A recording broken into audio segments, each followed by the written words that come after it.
There is snow on the equator. Not a metaphor. No, not a trick of light. Ice, real, permanent, ancient, pressed against volcanic stone at the center of the hottest belt on Earth. 5,000 meters above the plains where temperatures melt, tarmac frost grows in silence. It has no business being here, and yet it endures.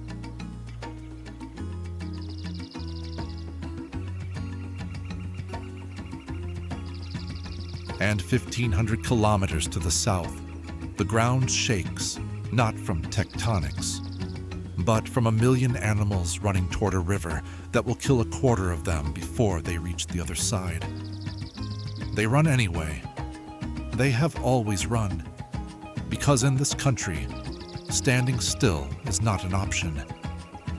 This is Kenya, a place where the line between creation and extinction is not a border, it is a single breath, a heartbeat, a hesitation that lasts too long.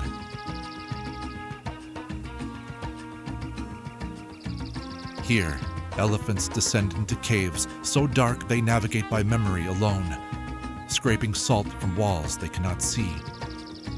Flamingos breed in water so alkaline it would dissolve human skin on contact. And in Nairobi, the fastest growing capital in East Africa, lions hunt zebra within earshot of morning traffic. Nothing here follows the rules written for the rest of the world. The geography contradicts itself. The climate defies its own latitude. And every creature, from the smallest shrew to the largest elephant, has signed the same silent contract with this land. Adapt or vanish. This is not a story about danger. Danger is easy to film. Danger is cheap. This is a story about the magnificent, exhausting, relentless effort to stay alive, and about a country that has turned that effort into something that looks from a distance like grace.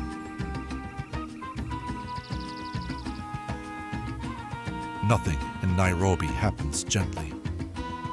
The city wakes fast. 6 million people surging into motion before the sun clears the horizon. Traffic locks within minutes. Glass towers catch the first light and throw it back like a challenge. Construction cranes swing over half-finished towers.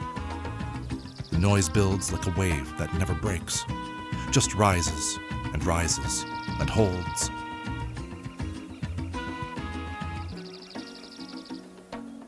But step beyond the last highway, past the last high-rise, past the last construction crane pouring concrete into the sky, and the city ends. Not gradually, not politely. It stops, cut clean like a page torn from a book. And on the other side, the oldest story on Earth is still being written in dust and blood. Nairobi National Park.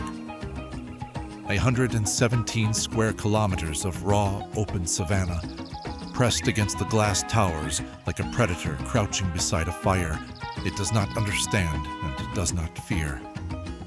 Established in 1946, Nairobi was still a town pretending to be a city. The town grew, the towers climbed, the highways spread in every direction like cracks in dry earth. But the park, the wild beating heart south of the skyline, held. It held because someone, decades ago, understood something most cities have forgotten. That wilderness is not the absence of civilization. It is its mirror.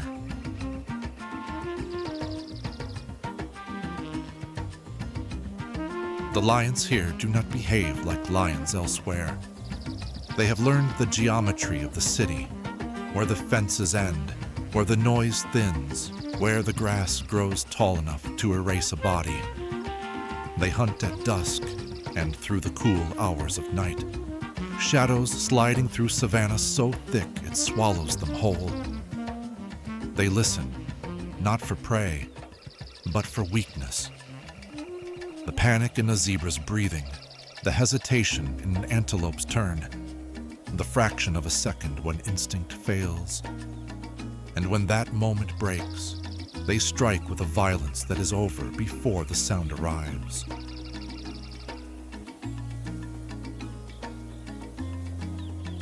Among the rocky outcrops, a different kind of gravity moves.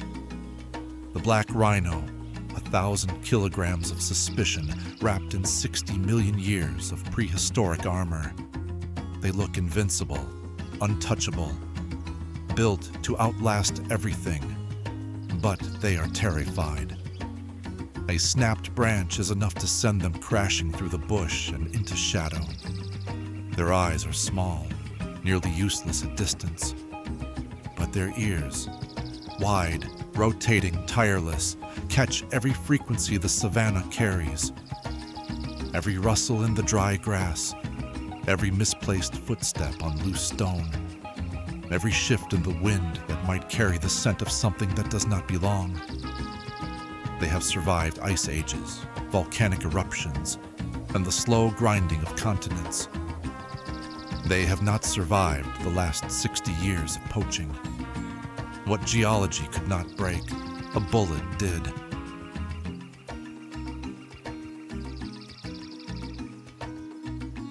And sharing the same horizon, the Maasai giraffe. The tallest land animal on Earth, moving with the patience of something that has never once needed to rush. And their jagged spots darken with age, like a map rewriting itself decade after decade. Each pattern unique, each body a living archive. Against the skyline, their necks rise like ancient columns, taller, older in spirit, and far more dignified than the glass towers that think themselves impressive. They glide across the savanna as if the city behind them were merely a rumor, something temporary, something the wind might eventually erase.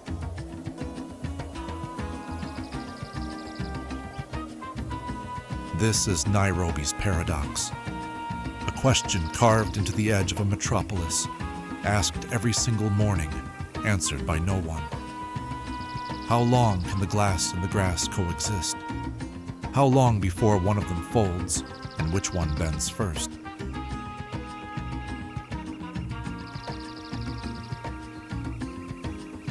South of Nairobi, the earth does something it rarely does anywhere else. It shows you its skeleton. The Ngong Hills, 7 ridges rising from the floor of the Great Rift Valley, like the spine of something enormous buried just beneath the surface. From a distance, they do not look like mountains. They look like proof that the continent itself is alive, breathing, shifting in its sleep. Old before the city was born. Old before the first cattle crossed these ridges. The kind of old that does not decay. It simply waits. Mist drifts along these slopes like something sentient. Stand on any summit and the world splits in two. On one side, the valley floor, hazy and infinite. On the other, the city, pale and distant. For centuries, the Maasai have walked these ridges with their cattle. They trust the wind the way other cultures trust scripture. It heralds storms. It carries change. Now giant turbines line these same ridges, their blades spinning with the patience of machines built to outlast the people who made them. They turn the Maasai's ancient messenger into electricity. And somehow, the old and the new do not clash. They move in the same rhythm. The wind does not care who uses it. It simply blows. But the Ngong Hills are more than geology. They are memory, layered into the soil the way sediment layers into stone. Karen Blixen once gazed upon these peaks from her farm below and called them eternal guardians. She was not romanticizing. She was reporting. Hikers today climb the 7 summits for the same reason she watched them, because every ascent is a test, every descent a reward, and the trail rises and falls as if the earth itself were breathing beneath your feet.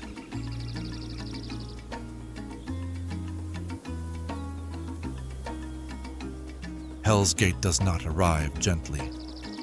The earth here feels alive, hot underfoot, restless, as if the skin of the planet has worn dangerously thin.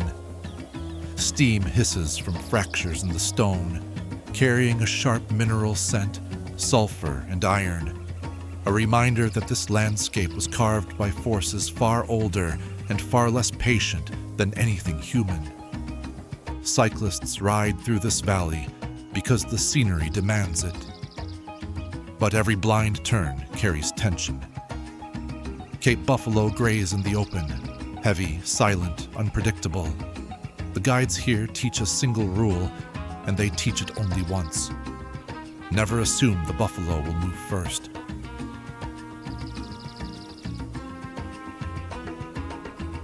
From a distance, Mount Longonot looks like a sleeping giant. But climb to the rim, and the surprise arrives. Inside the crater, hidden from the world, a complete forest grows. Buffalo tracks cut through the undergrowth.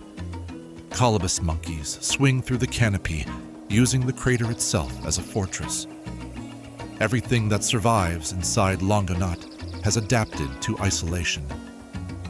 The forest does not exist despite the volcano. It exists because of it. Some places on Earth exist as questions that biology cannot answer. Lake Magadi is one of them. Its surface changes color like something wounded.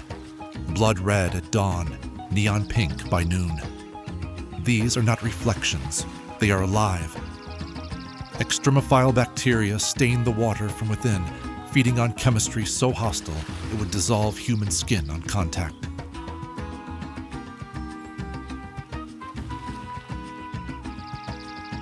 The shores are crusted with soda crystals, sharp, brittle, white as bone. Most animals do not come here, but one creature calls Magadi home, legs armored in alkali-resistant skin, moving with a calm so complete it borders on arrogance. Magadi is not a place that tolerates life. It is a place where life has learned to tolerate Magadi. There is a lesson in that, one the lake does not bother to teach. Survival is not about strength. It is about tolerance, about deciding what you are willing to endure, and enduring it longer than the thing trying to kill you.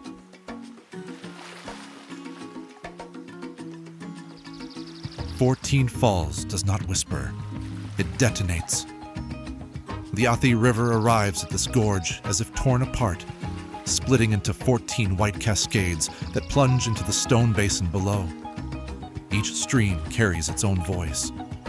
Some landscapes ask to be admired. Zagana demands to be heard. In the center of that chaos, the marabou stork. Gray, skeletal, prehistoric. It stands on rocks that rise from the vortex, and it waits. For the marabou, the roar of the water is not a warning. It is a dinner bell. Wide, powerful, unabashedly ferocious.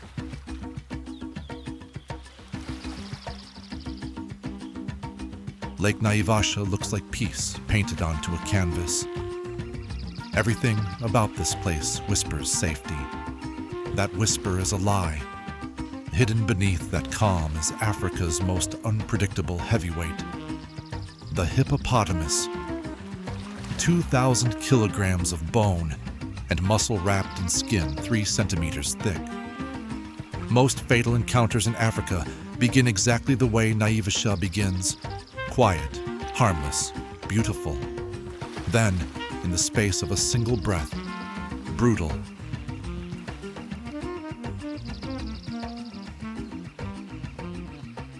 But just offshore, a different world. Crescent Island. It is the only place in Kenya where the rules of the wild do not apply, and standing in it feels, for just a moment, like stepping outside of time. But even here, Even in this suspended calm, the lake watches. Naivasha does not forget what it is. It simply allows you, for a moment, to forget what everything else is.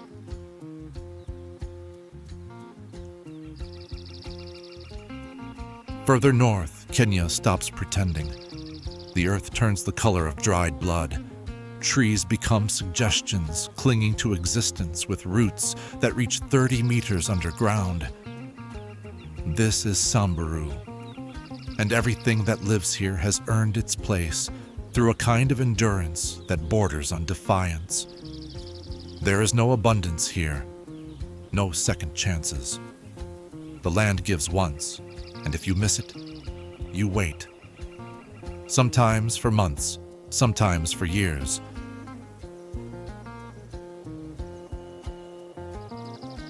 The Samburu move through this land with patience built across generations. Their villages cluster near the Iwaso Ngiro, the only reliable water source. When the river flows, life organizes around it. When it does not, life reorganizes around its absence. Wildlife here has evolved with surgical precision. The Gravy's zebra can survive for days without water, regulating body temperature with a precision that conserves every molecule of moisture the way a miser hoards gold. During droughts, and they gather near the shrinking riverbanks, watching the horizon with an alertness that looks less like instinct and more like worry.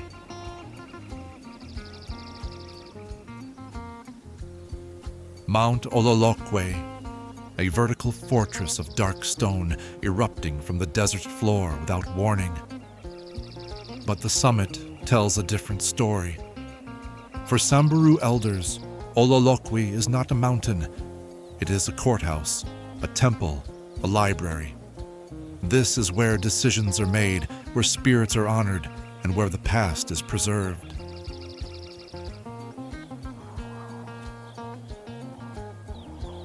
Lake Turkana. 300 kilometers of alkaline water stretched like a scar across an abandoned landscape. The water is green, not from algae, but from volcanic minerals. It is beautiful. It is merciless. Turkana holds the largest known population of Nile crocodiles on the continent. They have not changed design in 80 million years. They wait for hours on black basalt with a patience that makes stone look restless. 80 million years of patience, compressed into one explosive instant. That is Turkana's arithmetic. Long silence, brief violence, then silence again.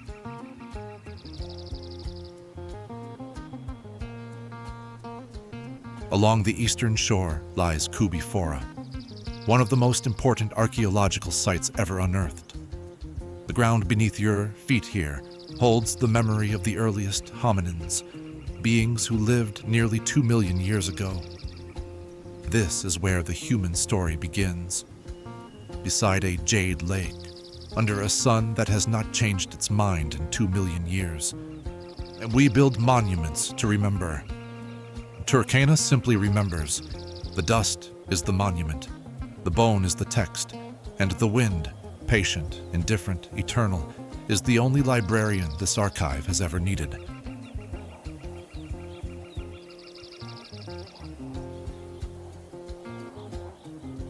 Tsavo does not announce its danger. It buries it. This is a landscape told through stories, and the oldest stories here have teeth. In the late 1800s, during the construction of the Kenya-Uganda Railway, 2 male lions dragged workers from their tents at night. They hunted without pattern, without fear, without the caution that usually keeps predators alive. To this day, the man-eaters of Tsavo remain one of Africa's most disturbing records of what happens when the contract between predator and prey is rewritten by hunger.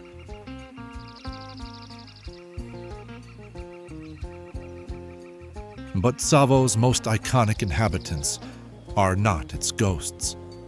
They are its elephants, massive, red, coated in iron dust that turns their skin the color of the earth they walk on. In the sunlight, they look sculpted from the desert itself. Monuments to a world where size alone guarantees nothing. Only size combined with memory. Only strength combined with patience.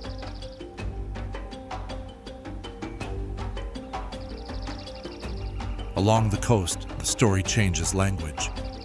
Fort Jesus rises over Mombasa Harbor like a scar that refused to heal. Portuguese, Omani, British. Each empire carving its ambitions into limestone that still bears the faint traces of cannon fire. Further north, Lamu slows the world to walking pace. Narrow alleys, carved doors that tell the history of marriages, migrations, and trade routes stretching across the Indian Ocean. Arab, Persian, Indian, and African influences blended so deeply into the stone that separating them would mean demolishing the town itself. Kenya's coast is proof that resilience is not only biological, it is cultural, it is architectural. It is carved into every door that has survived a monsoon and an empire and is still standing.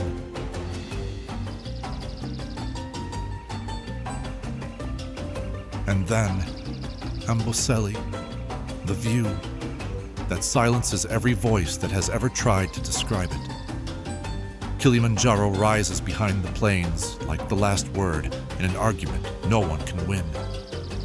And against that impossible sky, Amboseli's elephants move in long, unhurried lines, herds led by matriarchs whose memories hold decades of drought, flood, and migration encoded in neural pathways older than language.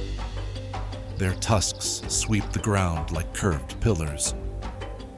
Their footsteps kick up dust that hangs in the air long after they have passed, as if the land itself is reluctant to let them go.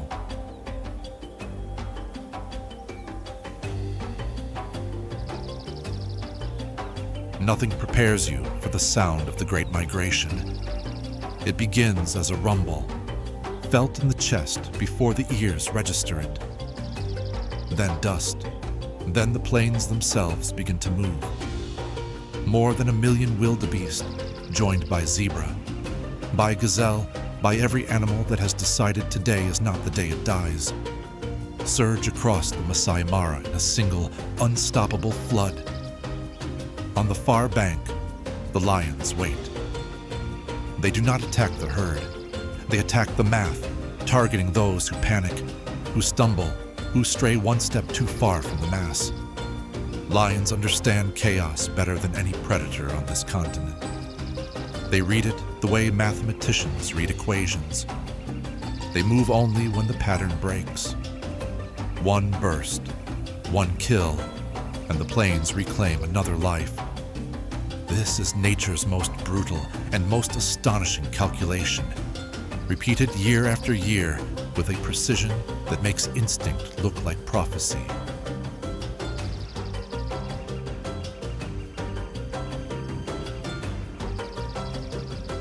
A short drive from the river, where 1 million animals cross between life and death.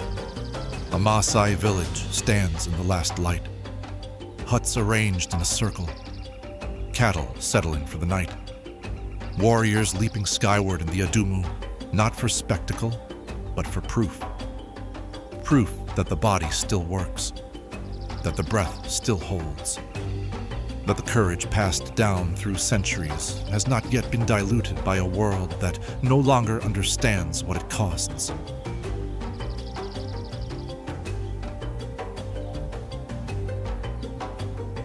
Life here is not romantic. The climate is brutal. Livestock must be guarded every hour. Traditions face pressure from every direction. Economics, politics, a modernity that moves faster than any migration. Yet, the Maasai hold. They hold the way the snow holds on the equator, impossibly, stubbornly, against every reasonable expectation that they should not still be here.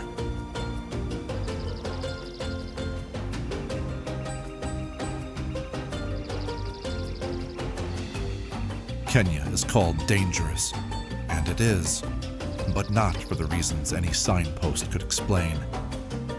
The danger is not in the lions or the buffalo, or the lakes that burn or the rivers that drown. The danger is simpler than that, and far more permanent.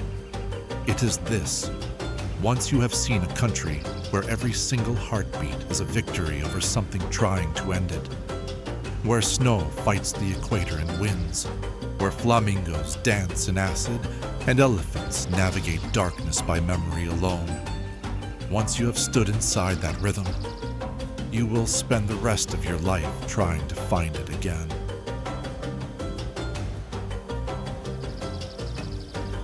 And you never will, because this rhythm does not exist anywhere else.